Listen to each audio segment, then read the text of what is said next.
அனைவருக்கும் வணக்கம். காஞ்சி Pallavan tax channel மூலமாக அனைவரையும் வரவேற்பதில் மிக்க மகிழ்ச்சி அடைகிறோம். நம்முடைய வலைதளத்தில் வரலாறு மற்றும் தெய்வீகம் சார்ந்த சிறந்த காணொளிகளை உங்களுக்கு பகிர்வதில் மிக்க மகிழ்ச்சி அடைகிறோம். எங்களுடைய காணொளிகள் பிடித்தமானவையாகவும் சிறந்தவையாகவும் இருந்தால் உங்கள் நண்பர்கள் மற்றும் தெரிந்தவர்களுக்கு எங்கள் வலைதள பக்கத்தை பகிருங்கள். தொடர்ந்து வேறு ஏதேனும் கருத்துக்கள் இருந்தால் கருத்துக்களை உள்ளீடு செய்யுங்கள். எங்களுக்கு அதிக சந்தாதாரர்களை உருவாக்கி, அதாவது சப்ஸ்கிரைபர்களை உருவாக்கிட தொடர்ந்து ஒத்துழைப்பு கொடுங்கள்.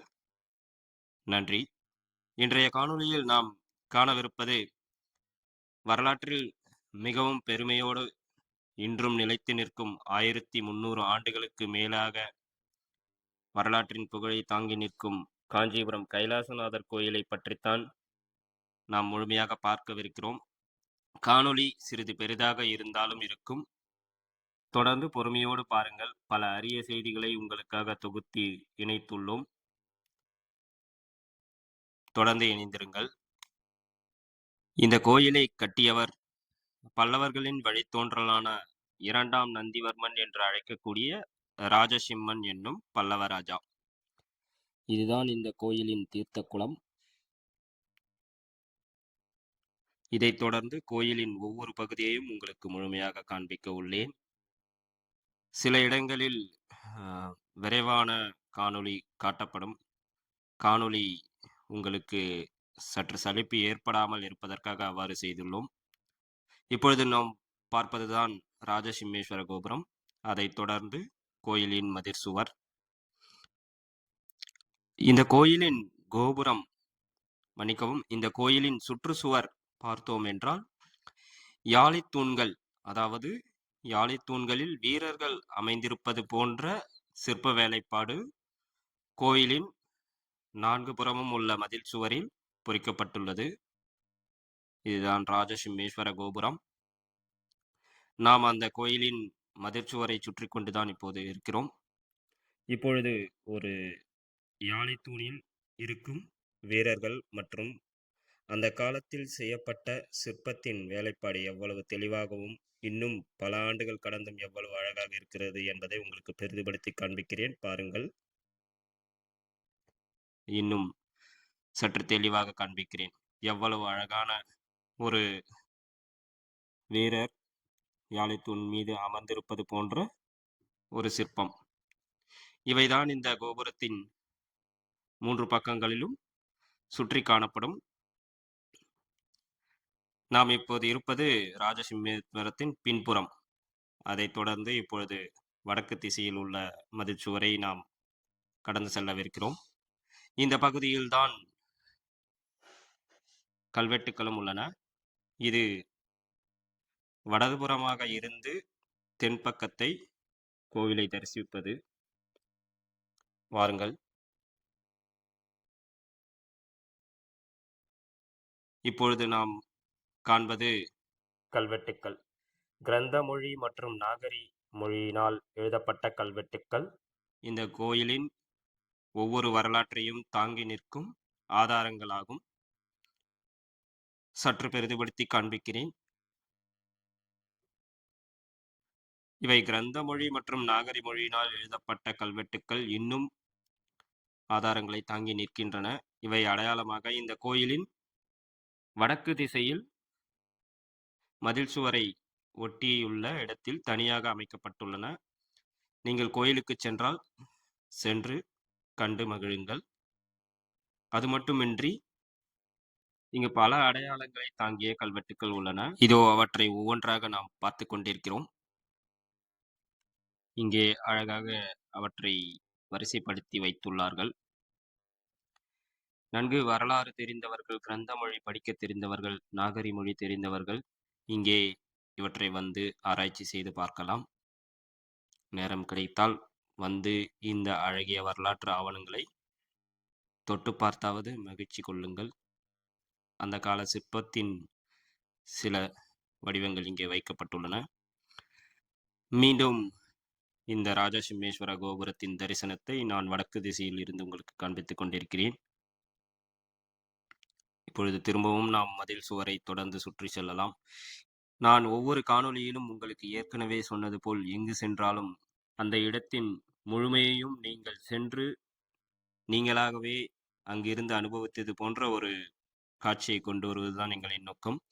அதன்படி முதலாக நாம் மதில் சுவர்களை சுற்றி வந்துவிட்டு, பிறகு கோயிலின் முதல் கோபுரம் மகேந்திரவர்ம கோபுரம், அதைத் தொடர்ந்து மண்டபம், அதைத் தொடர்ந்து கர்ப்பகிரகம் போன்றவற்றை விளக்கலாம். இது இப்போது சிதைந்த அந்த யாழித்தூண் மற்றும் வீரர் இருப்பது போன்ற ஒரு காட்சி சிலை தற்போது புனரமைத்திருக்கிறார்கள். உங்களுக்கு எடுத்துக்காட்டாக காண்பித்துக் கொண்டிருக்கிறேன். பழமையாக உள்ளது எவ்வளவு தெளிவாக இருக்கிறது. மண் சிற்பத்தில் இருந்தது. இப்போது செய்தது சற்று வித்தியாசம். அவ்வளவுதான். அதாவது சிற்பக்கலையில் எவ்வளவு சிறந்தவர்கள் என்பது இது ஒரு ஆதாரம். பல்லவர்கள் பெரும்பாலும் சிற்பக்கலையில் அதீத ஆர்வம் கொண்டவர்கள். ஏனென்றால் இவர்கள் பிரம்மாவின் வழித்தோன்றல் என்று சில வரலாற்று நூல்கள் கூறுகின்றன. அதை பற்றிய சில விவரங்களை நான் பிறகு காணொளியில் தெரிவிக்கிறேன். நாம் இப்போது வடக்கு திசையில் உள்ள மதில் சுவரை முடித்து விட்டோம். இதுதான் அந்த மகேந்திரவர்ம கோபுரம். இவை முன்னதாக காணப்படும் 8 சிறிய ஆலயங்கள். இவை நாம் கோயிலின் முன்பக்கம் கண்டதுதான். இவற்றிலும் பல சிற்ப வேலைப்பாடுகள் செய்துள்ளனர். ஒவ்வொரு சிறு கோவிலிலும் யாழித்தூண்கள், அதாவது சிங்க முகம் கொண்ட தூண்கள், அதன் நடுவில் சிலைகள் வெவ்வேறு விதமான நடனங்கள் ஆடுவது போன்று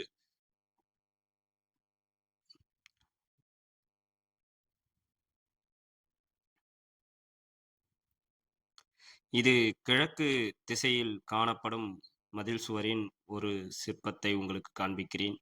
யாழி முகம் சிதைந்தாலும் வீரர் முகம் தெளிவாக இருக்கிறது. சிலவற்றில் வீரர்கள் முகம் சிதைந்து யாழி முகம் தெளிவாக இருக்கும். எவ்வளவு ஆண்டுகள் ஆனாலும் இந்த பழமை அப்படியே இருக்கிறது பாருங்கள். இப்பொழுது பார்ப்பவை ஒவ்வொன்றும் சிறு கோயில்களின் இடது, வலது மற்றும் பின்பக்கத்தில் உள்ள சிற்ப வேலைப்பாடுகளை உங்களுக்கு காண்பித்துக் கொண்டிருக்கிறோம். பிரம்மாவின் முகம் போன்றது, விஷ்ணுவின் அவதாரம் போன்றது, ராஜா நடனமாடுவது போன்றவை பலதரப்பட்ட செய்திகள் இங்கே சிற்பங்களாக பொறிக்கப்பட்டுள்ளன. ஆனால் இங்கு பெரும்பாலும் இந்த யாழிமுகம் கொண்ட சிங்கத் தூண்கள் காணப்படுகின்றன. அவற்றில் ஒன்றை நான் உங்களுக்கு தெளிவாக காண்பிக்கிறேன். இது வலமிருந்து இடமாக கோயிலின் சிறிய கோவில்களை பார்ப்பது.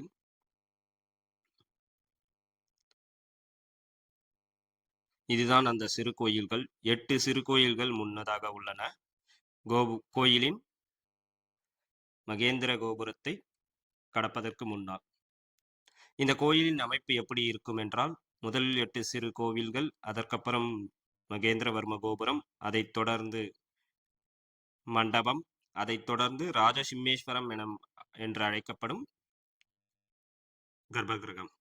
இவை அந்த சிறு கோயில்கள். ஒவ்வொன்றையும் உள்ளே உள்ள சிற்பங்களை உங்களுக்கு நான் தெளிவாக பெரிதுபடுத்தி காண்பித்துக் கொண்டிருக்கிறோம். தொடர்ந்து மகிழுங்கள். இவை நீங்கள் கோயிலுக்கு வந்து நேரடியாக சென்றதை போன்ற ஒரு உணர்வை உங்களுக்கு தரும் என்ற நம்பிக்கையில் காண்பித்துக் கொண்டிருக்கிறோம்.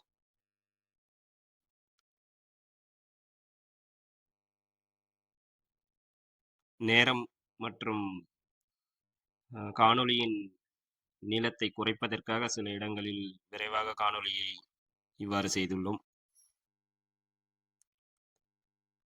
இதுதான் கோயிலின் நுழைவாயில். உள்ளே செல்கிறோம்.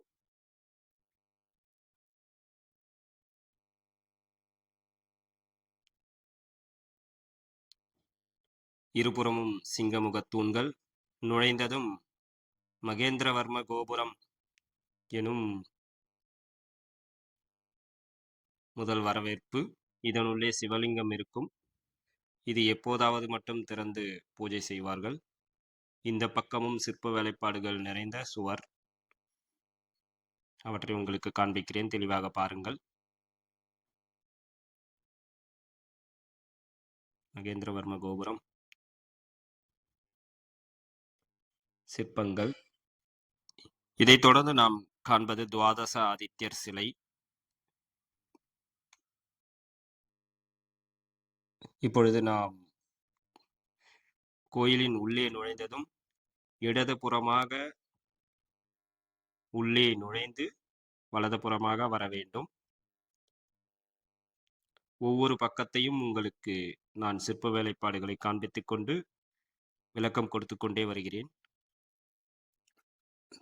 தொடர்ந்து உற்று கவனியுங்கள். சில அரிதான விஷயங்களை நான் சொல்லுவேன். இப்பொழுது உள்ளே நுழைந்து கொண்டிருக்கிறோம். இடதுபுறமாக நாம் நுழைந்ததும் இதோ பார்ப்பதுதான் மகா மண்டபம்.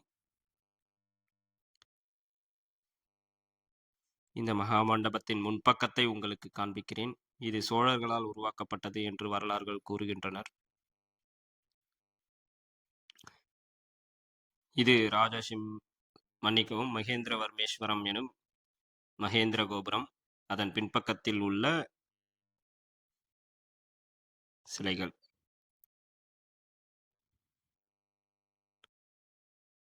இதுதான் ராஜசிம்மேஸ்வரம் எனும் கர்ப்ப கிரகம் மேல் உள்ள விமானஸ்தலம்.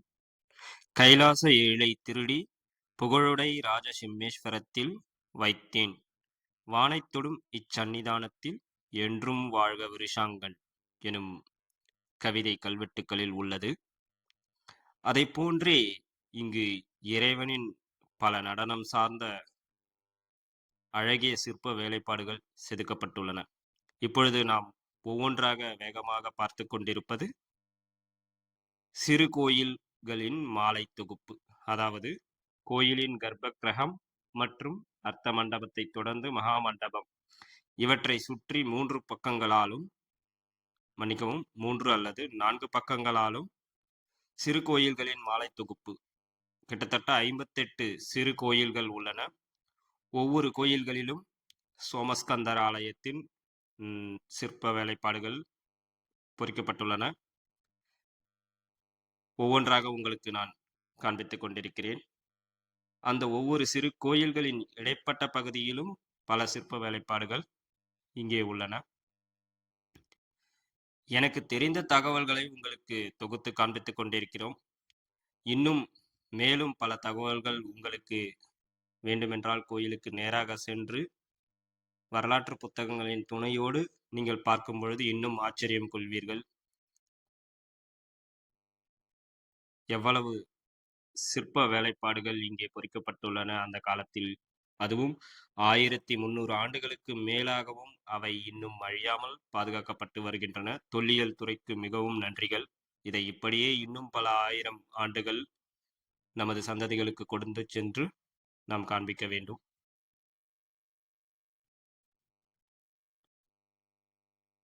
ஒவ்வொன்றாக நீங்கள் பார்த்து கொண்டிருப்பது 58 சிறு ஆலயங்களின் உள்ளே உள்ள சிற்ப வேலைப்பாடுகள், சிலைகள்.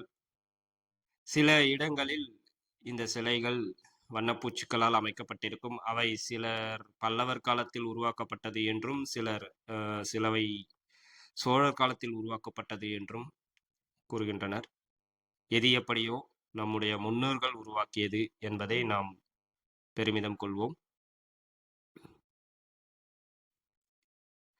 ஒரு எடுத்துக்காட்டாக நான் உங்களுக்கு வரும் தொடர்ச்சியில் அந்த வண்ண ஓவியங்களை காண்பிக்கிறோம். தொடர்ந்து பார்த்து கொண்டே இருங்கள்.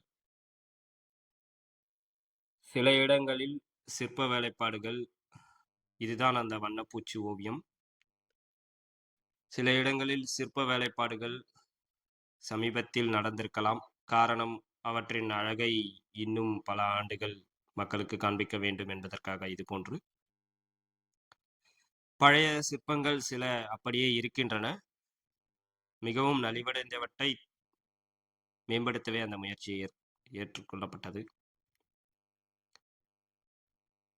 நான் உங்களுக்கு ஒரு கோர்வையாக காண்பித்துக் கொண்டு வருகிறேன். நாம் இப்பொழுது இடதுபுறமாக இருந்து கோயிலின் பின்பக்கம் வரை வந்துவிட்டோம். அதைத் தொடர்ந்து வலதுபுறத்தை முடித்த பின் நாம் தொடர்ச்சியாக மகேந்திர கோபுரம், மகாமண்டபம், அதைத் தொடர்ந்து ராஜசிம்மேஸ்வரம் எனும் கோயிலின் கர்ப்ப கிரகத்தை சுற்றியுள்ள சிறு ஆலயங்கள், உப ஆலயங்கள் அவற்றை பார்க்கலாம். வண்ணப்பூச்சுடன் கூடிய ஓவியங்கள்.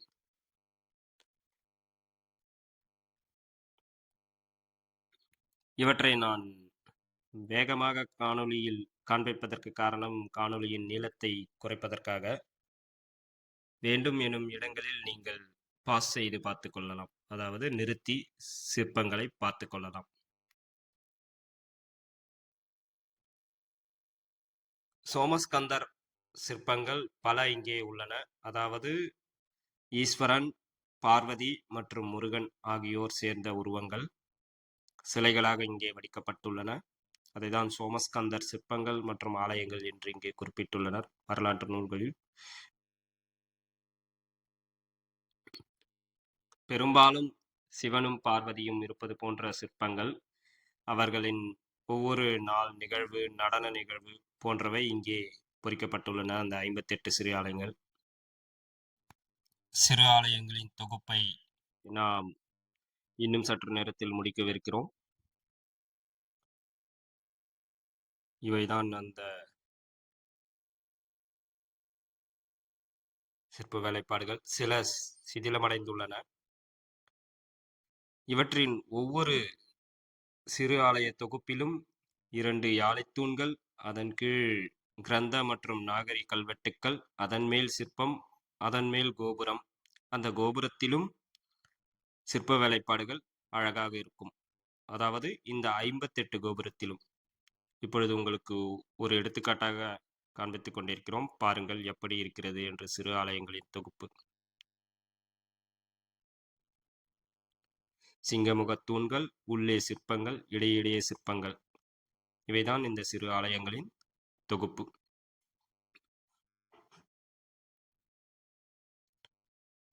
ஒவ்வொரு சிற்பத்திலும் எந்தவித குறைபாடும் வரக்கூடாது என்பதை தெளிவாக இருந்துள்ளனர்.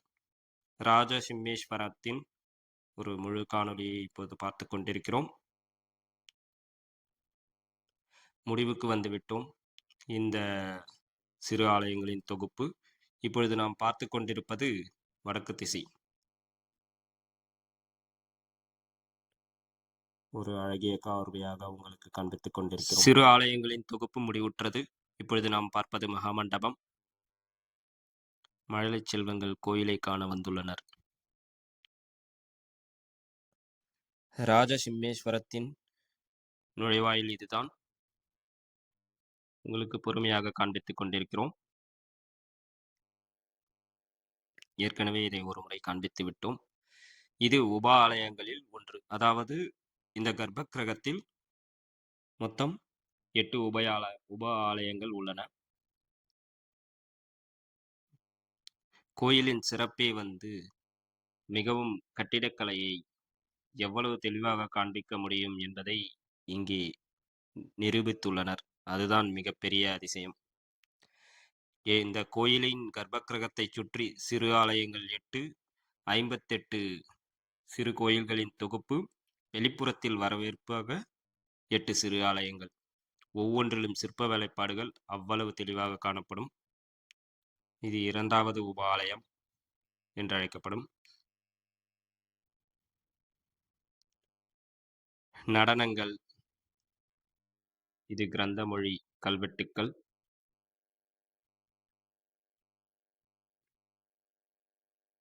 பொறுமையாக காண்பிக்கிறேன், கண்டு மகிழுங்கள். ராஜசிம்மேஸ்வரத்தின் அழகை நீங்கள் ஒவ்வொரு முறையும் பார்க்க பார்க்க வரலாற்றை உங்களுக்கு கூர்ந்து ஆராய வேண்டும் எனும் இன்பத்தை தூண்டிவிடும் செயல்கள் இந்த கோயிலில் ஏராளம் உள்ளன. நேரம் கிடைத்தால் வந்து இந்த கோயிலை தங்கி முழுமையாக கண்டு அனுபவித்து செல்லுங்கள். இது ஒரு ராஜசபையில் நடக்கும் நிகழ்வை போன்ற சிலைகளை இங்கே வடித்துள்ளனர். சிற்ப வேலைப்பாடு இங்கே உள்ளது. சில இடங்களில் விஷ்ணு அவதாரம், சில இடங்களில் திருமூர்த்தி அவதாரம் ஒவ்வொரு கோயிலிலும் இது 3வது உபாலயம். இருபக்கம் யாழித்தூண்கள், வீரர்களின் வரவேற்பு என பல வேலைப்பாடுகள் இங்கே உள்ளன. துர்காதேவி சிலையும் இங்கே உள்ளது.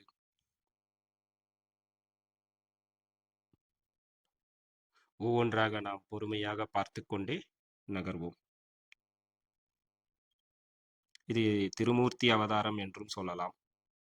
கீழே கல்வெட்டு, அவற்றிற்கு கீழே சிறு சிறு சித்திரக்குள்ளர்கள் போன்று சிலை வடிப்புகள் உள்ளன. அவற்றிற்கான முழு விளக்கம் தெரியவில்லை.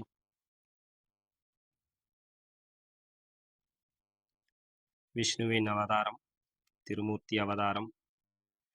எத்தனை ஆண்டுகள் ஆனாலும் இந்த மணச்சிற்பங்கள் தன் அழகை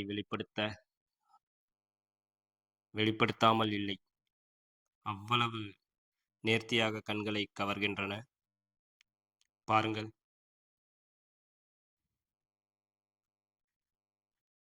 பழமை மற்றும் வரலாற்றை தாங்கி நிற்கும் இந்த அதிசய சிற்பங்கள் இன்னும் பல ஆண்டுகள் ஆனாலும் நமக்கு பல்லவர் காலத்தின் சிற்ப வேலைப்பாடை எடுத்துரைத்துக் கொண்டே இருக்கும் என்பதில் எந்தவித ஐயமும் இல்லை. பார்ப்பதற்கும் காண்பதற்கும் அவ்வளவு அளப்பரியதாகவும் மகிழ்ச்சி கொடுப்பதாகவும் இருக்கிறது இந்த சிற்பங்கள். சிற்ப வேலைப்பாடுகளுக்கு எடுத்துக்காட்டே பல்லவர்களின் சிற்பங்கள் தான் என்று நிலைநிறுத்திட்டன இந்த கோயிலின் சிற்ப வேலைப்பாடுகள்.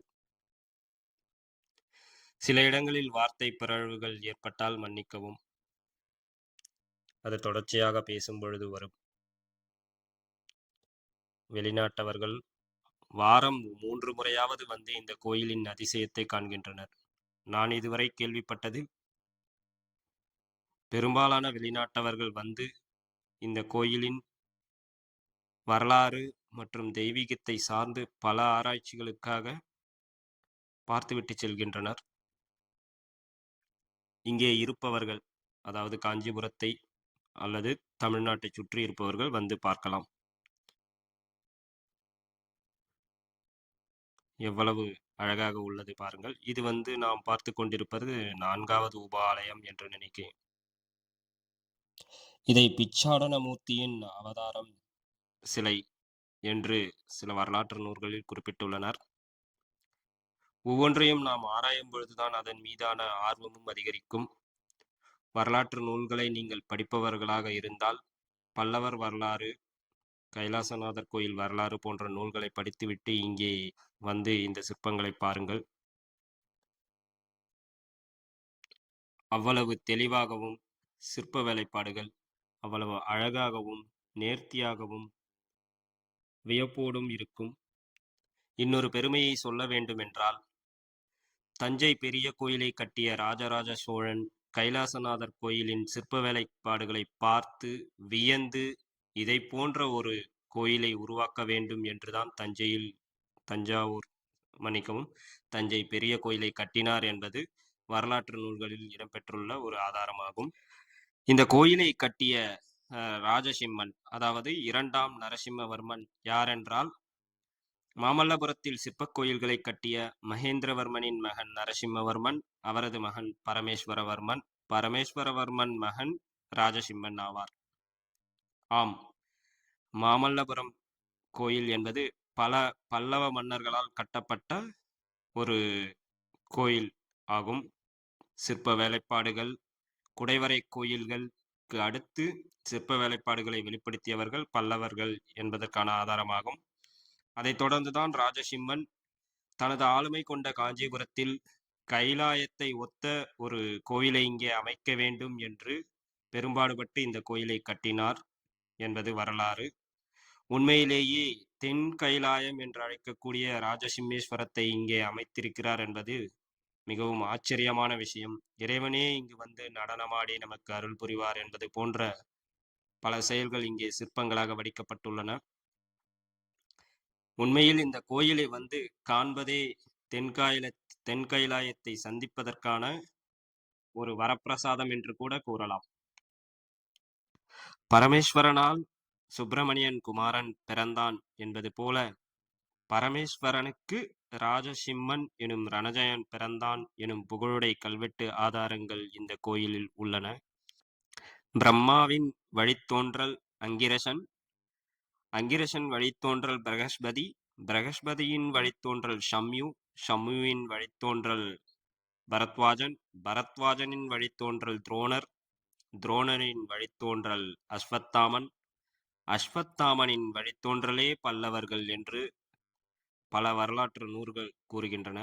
இதோ சித்திரக்குள்ளர் போன்ற சிற்ப வேலைப்பாடுகள் கோயிலின் கர்ப்பகிரகத்தில் ஒவ்வொரு அடிவாரத்திலும் முதல் சிற்ப வேலைப்பாடுகளாக காணப்படுகின்றன.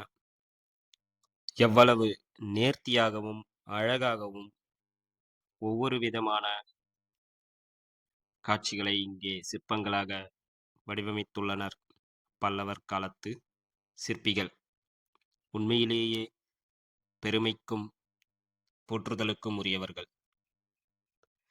இப்பொழுது நாம் கடைசியாக கர்ப்பகிரகத்தின் கடைசி உப ஆலயத்தை நெருங்கிவிட்டோம்.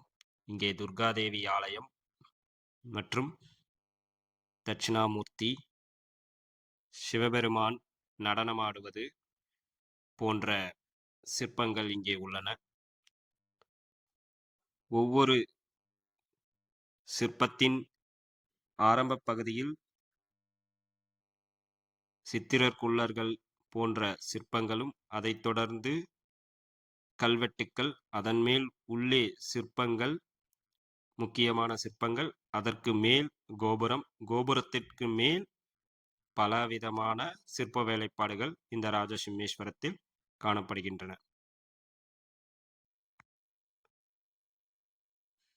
ஒவ்வொன்றாய் இப்பொழுது நாம் கண்டு மகிழ்ந்து கொண்டிருக்கிறோம்.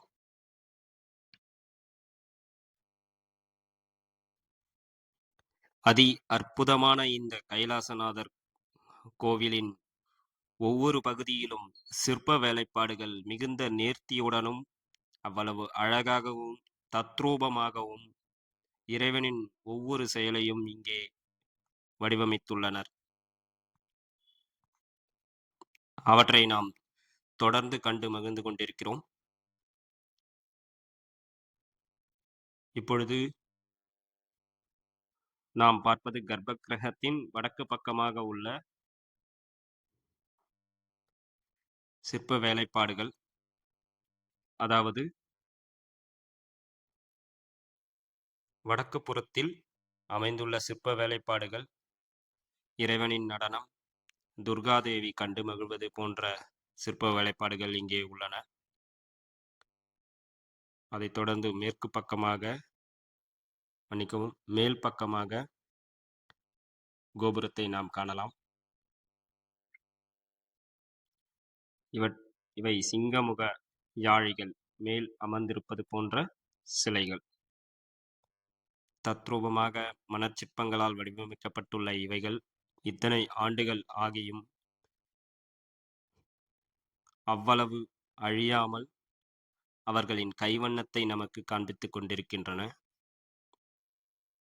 சில சிற்பங்களின் உருவங்கள் சிதிலமடைந்ததால் அவற்றை சுண்ணாம்பு பூச்சு கொண்டு மீண்டும் உருவாக்கம் செய்துள்ளனர். சில சிற்பங்களுக்கு மட்டுமே அவை நடந்தேறியுள்ளது. உங்களுக்கு ஒவ்வொன்றாக நான் காண்பித்துக் கொண்டிருக்கிறேன். ஈஸ்வரன் தியான நிலையில் அமைந்திருப்பது போன்ற உருவம்,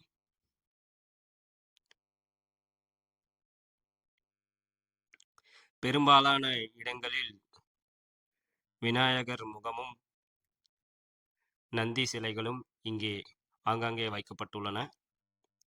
ஒவ்வொரு உப ஆலயத்தின் இருபுறங்களிலும் இரு தூண்கள் போன்ற வீரர்களும், அவற்றை தொடர்ந்து நுழைந்தவுடன் உப ஆலயங்களின் உள்ளே இறைவனின் வெவ்வேறு விதமான சிலைகள் வடிவமைக்கப்பட்டுள்ளன. கடைசியாக நாம் இப்பொழுது 9வது உப ஆலயத்தை பார்த்து கொண்டிருக்கிறோம்.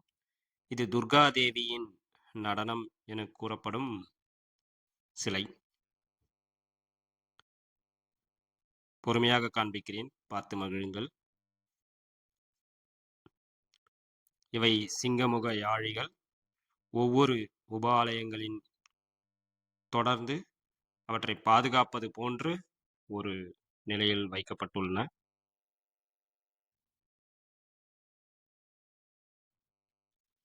நடனமாடுவது போன்ற ஒரு சிற்பம்.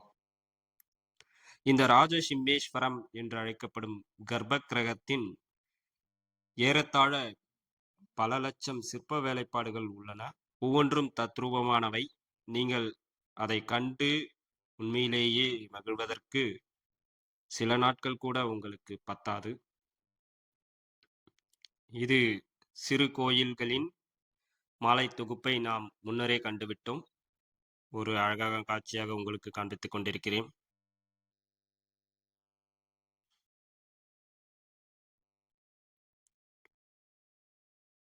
உப ஆலயங்களின் கடைசி தொகுப்பை நாம் காண்பித்துக் கொண்டிருக்கிறோம்.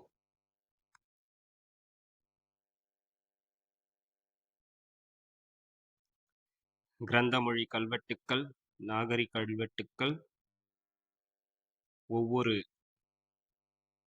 சிற்பத்தின் கீழேயும் வைக்கப்பட்டுள்ளன. ராஜசிம்மேஸ்வரத்தின் ஒரு அழகிய எழிலை நாம் பார்த்து முடித்தோம். இந்த காணொளியில் எமக்கு தெரிந்த மற்றும் எங்களால் சேகரிக்கப்பட்ட வரலாற்று நினைவுகள் மற்றும் தகவல்களை உங்களுக்கு தொகுத்து வழங்கியுள்ளோம். ஏதேனும் குறைகள் அல்லது உங்களுக்கு கருத்து தெரிவிக்க வேண்டுமென்றால் நீங்கள் கமெண்ட் பாக்ஸில் கருத்துக்களை உள்ளீடு செய்யுங்கள். ஒவ்வொரு முறையும் காணொளிகளை மேம்படுத்துவதற்கு எங்களுக்கு உங்களுடைய கருத்துக்கள் உதவும் என்று நம்புகிறோம். எங்களை மென்மேலும் இன்னும் பல அரிய தகவல்களை உருவாக்கிடவும், மேலும் இது போன்ற ஆவணங்களை பாதுகாப்பு செய்திடவும் சந்தாதாரர்கள், அதாவது சப்ஸ்கிரைபர்களாகிய நீங்கள் தொடர்ந்து சப்ஸ்கிரைப் செய்து காணொளிகளை கண்டு மகிழ்ந்து எங்களுக்கு முழு ஆதரவு கொடுங்கள். ஒவ்வொரு முறையும் உங்களுக்கு தத்ரூபமான வரலாற்று உண்மை தாங்கிய காணொளிகளை கொண்டு சேர்க்க வேண்டும் என்பதே எங்களின் முழு நோக்கமாகும். இப்பொழுது நாம் கடைசியாக காணவிருப்பது சோழர் காலத்து கல்வெட்டுக்கள் மகாமண்டபத்தில் உள்ளன. இது கம்பண்ண உடையார் கல்வெட்டு என்றும் அழைக்கப்படும். இதில் சோழர்களின் பெருமை பற்றிய சில தகவல்களை கம்பண்ண உடையார் தொகுத்து வழங்கியுள்ளதாக இந்த கல்வெட்டு ஆதாரங்கள் குறிப்பிடுகின்றன. இந்த மகாமண்டபம் சோழர்கள் காலத்தில் உருவாக்கப்பட்டது என்றும் சில வரலாற்று நூல்கள் கூறுகின்றன. எது எப்படியோ இந்த மிக பெரிய சிற்ப வேலைப்பாடுகளை தாங்கி கோயிலின் வடிவங்களை முழுமையாக உயிரோட்டம் கொடுத்த பல்லவர் கால சிற்ப கோயில்களை கண்டு மகிழ்ந்தோம். தொடர்ந்து நமது வலைதளத்தில் இணைந்திருங்கள். இதுபோன்று பல அரிய காணொளிகளை தொடர்ந்து காண சப்ஸ்கிரைபை செய்து அதிக அளவில் சந்தாதாரர்களை, அதாவது சப்ஸ்கிரைபர்களை உருவாக்கிடவும் எங்களுக்கு தொடர்ந்து ஆதரவு அளியுங்கள். வேறு ஏதேனும் உங்களுக்கு கருத்துக்கள் அல்லது கருத்து பரிமாற்றம் தேவைப்பட்டால் கமெண்ட் பாக்ஸில் நீங்கள் பதிவு செய்யலாம். கடைசியாக ஒரு முறை நாம் இப்போது பார்த்து கொண்டிருப்பது மகேந்திரவர்ம கோபுரம்.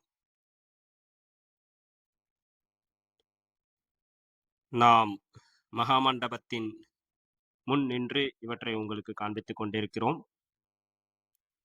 இதுபோன்று அரிய காணொளிகளை தொடர்ந்து காண தொடர்ந்து இணைந்திருங்கள் காஞ்சி பல்லவன் டாக்ஸ் வலைதள சேனலில். நன்றி, வணக்கம், வாழ்க வளத்துடன்.